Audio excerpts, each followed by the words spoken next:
Good morning, everybody. Welcome back to another day. A little jazzed up today. I apologize.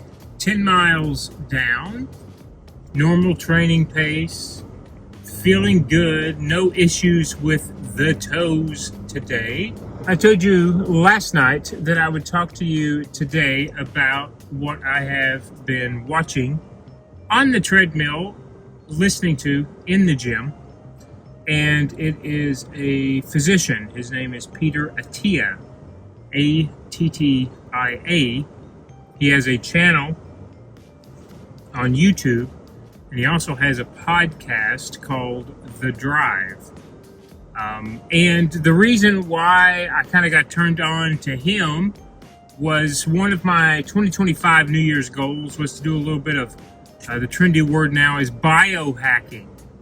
But starting to get into some longevity research and interest in my own longevity.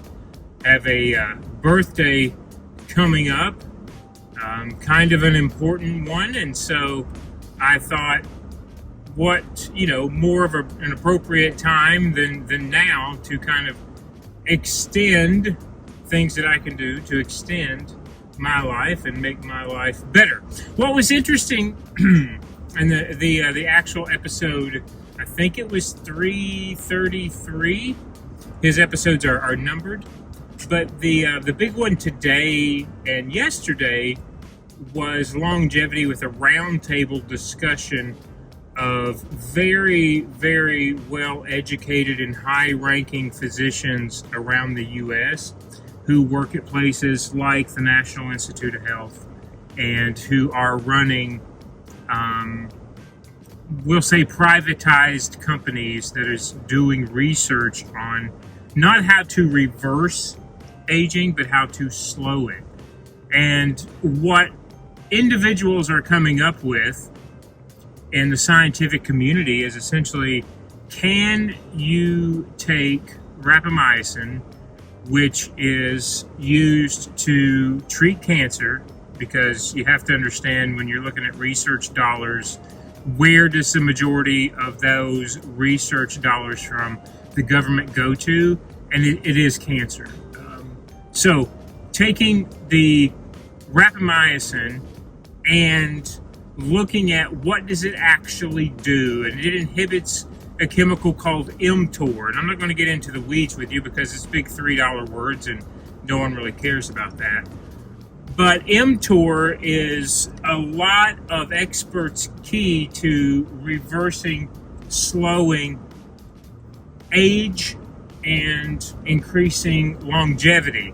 That old phrase of health span is kind of out the window because that's individual now, right? If you look at what you might get versus what I might get down the road as a part of age, that is so highly individualized because we're now tying all of this stuff back to nutrition. But the one key is if you inhibit this chemical mTOR by things like exercise and diet, and if you do have something like cancer, you're taking the appropriate medication, then you can essentially increase longevity or life, if you will.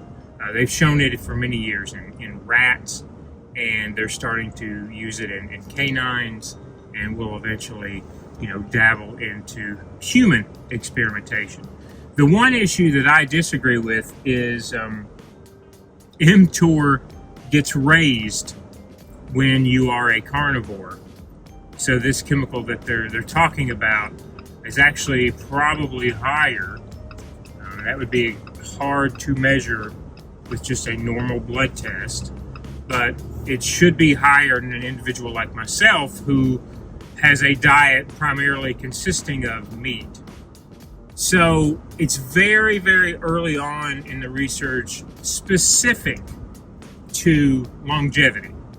Now, if I had cancer, we might be talking about a different type of diet, but the roundtable discussion was talking through how do researchers, experts, continue to make this a thing that is quantifiable?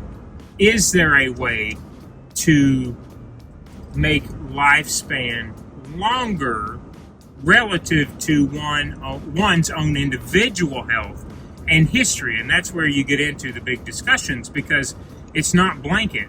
And then you have to say to yourself, well, what if I did get cancer? These experts on the round table are saying if you got cancer, it was by no means your fault. And I disagree with that. I think the whole paradigm, because, these are Western medicine physicians, the whole paradigm of, well, we'll treat the disease once you get it is, I don't know, highly arguable these days. Because I do believe that if you start out with a particular set of lifestyle goals and are doing that routine for decades, then would you not argue that these metabolic disorders, this cancer, whatever other disease you want to throw out there, diabetes, whether or not that never becomes a player, or it is at such a low level that it is completely manageable? So it's very interesting. I do like what he does and what he talks about. This weird lighting with the sun coming up is not doing any favors for us either, is it? Let me see if I can adjust. I don't know if that's any better. But it was really interesting. So that was episode 333. It was a roundtable discussion. The other thing that I thought was really interesting was the fact that the U.S. has the lowest lifespan of any developed nation in the world. But that's kind of a misnomer as well, because studies show that if you take middle age out of the U.S. lifespan, so somewhere between 20 and 50, and I know that's not really middle age, but you have to understand, if we look at 0 to an average standard age of an American prior to death, if you look at that subset and you take away things like suicide, homicide, and really begin to see infant mortality death as well. It's horrible. It's horrible in the U.S. comparative to the amount of money we spend on healthcare. That subset group, because of those modalities, are the reason why the U.S. has the lowest lifespan. If you find someone that has gone over that age of 60, the U.S. becomes number one. So that middle-age group of, if you survived those ages and came out with, not having a homicide, not having a suicide, not having any type of maternal health, then the likelihood that you are going to live well into older age shoots straight up. I mean, it's a direct correlation. So I found that really interesting too. So I think, I've rambled now for 9 minutes. I think I'm going to continue. He does have a book out. I don't know if I will read that just yet. Like I said, this is only about day 2 of me watching his stuff, but it's very interesting. It's very interesting. He also has some stuff about VO2 max and exercising. He was a professional cyclist while he was going through med school. So I'm going to continue to watch him. But right now, I would give it a big recommendation to kind of, log in and see what you think. But yeah, Peter Attia, MD, on YouTube. That's it for me this morning. I'm going to get back and get showered. It's supposed to be in the 50s today. It's 32 right now. So we'll see how the day goes. Welcome to another one, guys.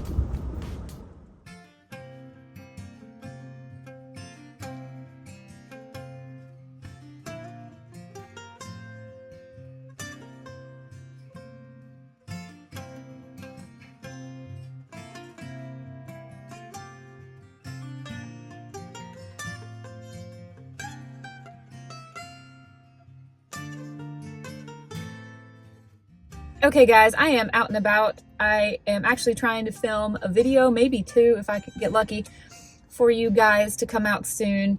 And I just got a text message from my friend. We are going to go out to lunch in about an hour. It's 10 o'clock now. I'm going to meet her at 11 for a restaurant I've never been to before, and I don't think she has either. It's called La Shish Kebab, and it's on the east side of Charlotte. So I'm really excited. I'm sure they will have some meat options, and I'll be excited to show you those. It is World Carnivore Month. I'm doing everything I can to eat as carnivore as possible almost all of the time, and I don't think today's lunch will be any exception. Very excited to take you along with me. Let's go.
Midday check-in, 52 degrees, sunny, no clouds in the sky. It is only cool when you are in the shade, so I am getting out into the sun now. Taking Abs for her little mid-afternoon walk. Just had a great little lunch. While Jules and I are here in Charlotte, we're trying to hit some of our old favorites. And the lighting was so bad in there, I didn't film it. But there's a place called Hickory Tavern that Julie had introduced me to years ago. And there's not one close to Charlotte City proper. But we drove out and had some chicken of all things. I typically don't have chicken, but they have a very good chicken dish. And that's what I had for lunch today. Did not have any breakfast. That's why you didn't hear from me before now. So that was my first meal, maybe my only meal today. So we're just enjoying what little heat we have.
Yeah.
Hey guys, I have not really been doing much this afternoon. Ever since Michael went to climb, I have been working on my sweater. I've put exactly 4 rows on it. I think I'm the slowest knitter in the world. If you can't tell already, I am ready to go for hot yoga. It's 7:30 now and class starts at 7:45. It's an hour and 15-minute class that's called LSD. That stands for long, slow, and deep. It's just basically a big time stretching class. I've only done it once before. I think that was my second or third hot yoga class that I did. But Marshall and Mari are at the gym climbing with Michael, and Mari's going to drive herself over and do yoga with me real quick and then go back to the gym. So I'm really excited she's going to do it with me. I was on the fence. I wanted to do yoga, but I also was getting awful comfy on that couch knitting my little sweater. And I was about to be lazy and take a day off, which I shouldn't do. We talked about this yesterday. I should focus more on my yoga and doing the things that make me feel my best. But man, sometimes it's just, you get on the couch and you're wrapped up in the blanket and you're snuggling with the dog and you're really in the groove with your knitting and listening to YouTube, and I just did not want to come. But now that I'm here, I'm really glad that I'm here, and I'm really grateful that Mari kind of gave me the little extra push I needed to be here. So let's go get this hot yoga on.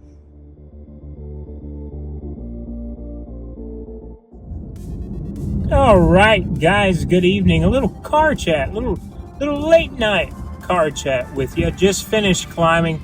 I dropped Marshall off. He and Mary actually live in the old neighborhood that we first moved to when we come back to Charlotte. It's so unfortunate that we could not have been in the same neighborhood during the whole time that we've been back. But we climbed. The girls went to yoga.